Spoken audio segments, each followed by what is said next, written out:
Joy in Our Town. I'm your host, Lisa Boldo, and our topic today is families. Joining us in this segment is Dr. William Garrett Davis, who is a marriage and family therapist and the author of The Christian's Guide to Mate Selection and Marital Preparation. Thank you for being with us today, Dr. Hi, Davis. thank you for inviting me to your program. Yes. So, Dr. Davis, how do marriages differ today from those in past years? Okay, marriages differ today because society has changed. Before, in the past, the society validated marriages. They had role models. Married their high school sweetheart, and then they lived together forever, and they had stern role models. Today, things change.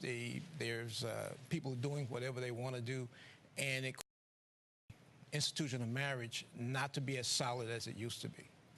Do you feel that people are really prepared for the things that come along today in marriage and in family, or what are some tips for people to be aware of? Well, I think people are enamored with the idea of marriage. They want to make a current commitment using 16th century principles, and they desire to benefit from the perks of marriage, like companionship, like combining their resources, like legitimacy in sex. But I don't know if they are prepared for marriage, because, just the wedding vows say, for richer, for poor, for sickness and health. Challenges will happen in the marriage.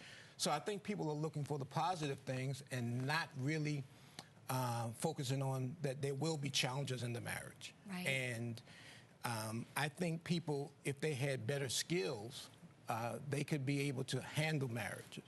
What I do is I say that marriage is for adults. Marriage is not for children. That's good. So there has to be a certain level of maturity to deal with the adversity that will come in marriage. And in addition to that, anybody can get married. All you need to do is fill out a application. Yep. It does not necessarily give you the skills to deal with arguments and anger and the things that will come along with marriage. So, what are some things that or questions that should be asked, or that you should think about in mate selection, prior to marriage?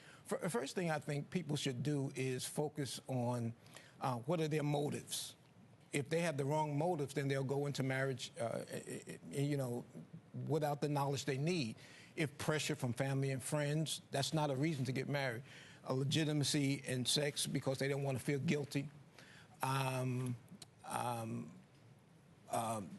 Just things that they're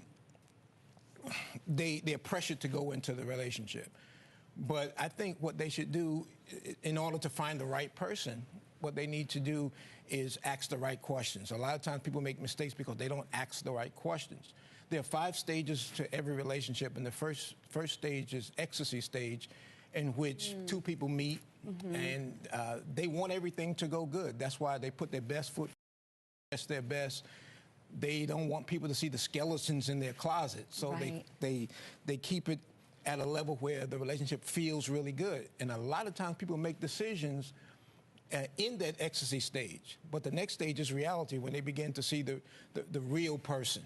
So it's more of emotional. They're making emotional decisions. They're making emotional decisions, goosebumps. They don't want to hang up the phone. You hang up the phone, you hang up the phone. So I believe people should not make decisions in that really, really, really feel-good stage. I think that they should give the relationship some time so they'll actually see whether they are compatible or not.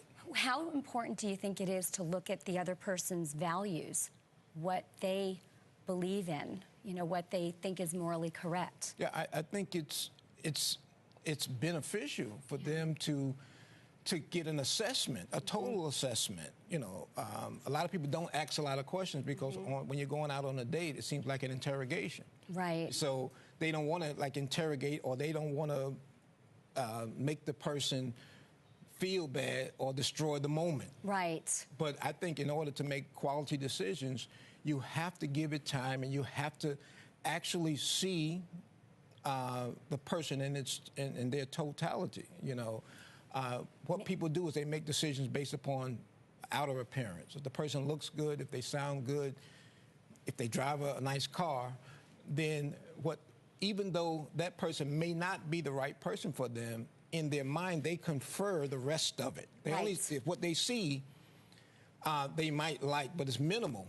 So in their mind, they confer the information that they want for that person, and then they proceed, and then they find out later that even though the few points that they like, they did not investigate the person from the inside out.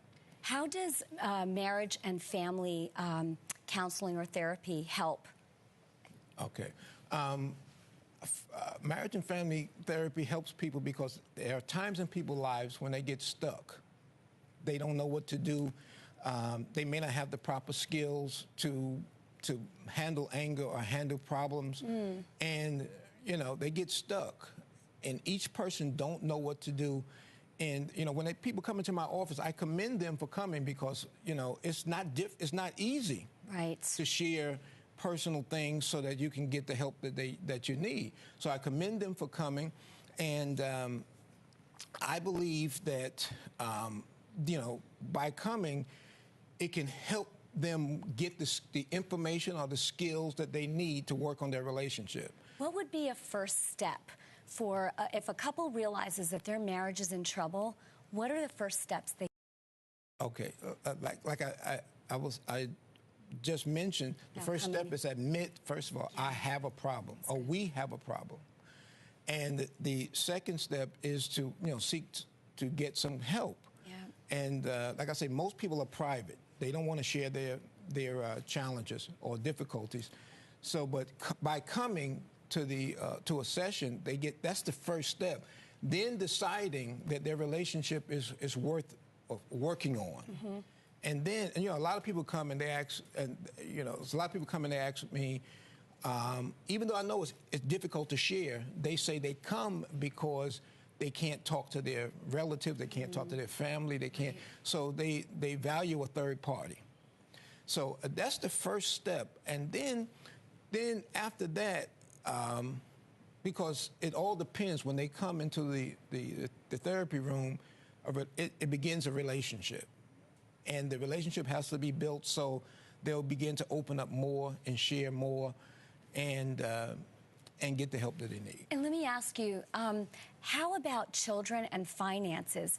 When children and finances are really, you know, in the mix heavily, how can a family or a married couple make adjustments for children and financial pressures that may come along? Okay. As a matter of fact, the introduction of children into a relationship is challenging, as well as finance. I think more people get divorced over finances than anything, but children becomes a challenge when people don't know what to expect. You know, they want to create a family, they want to make a family, but they don't understand that when children come in the mix, all of the attention is moved from basically the couple to that particular child. And if a man don't know that, then he'll feel neglected. And so having this knowledge beforehand and realizing now we must focus on investing in the child, it will cause problems if they don't know this. Tell us about your book. Okay. This is great. I wrote the book because, you know, over 60% of the people that get married end up getting divorced. And I realized that people did not have enough information, enough insight. The desire to get married and to start a family does not give you the information about what to look for, how they're the right people, the wrong people, not getting married because of pressure or you feel good feeling because you're making a commitment to another imperfect person for the rest of your natural life. And I believe with that type of serious commitment, it warrants information and insight so that you can know what to expect. And then you have to look at yourself. each person bring things to the table. Each person have personal idiosyncrasies that either have to be accepted or tolerated or rejected. But I think a thorough investigation before you say I do would help the success of the marriage. Sometimes when people investigate the person, they begin to find out that even though they're married, this might not be the right person. Oh, Dr. Davis, thank you so much for your insight today. It's been such a pleasure having you. Thank you for inviting me. Yes, absolutely. And thank you for watching Joy in Our Town, and we will see you next time. Thank you.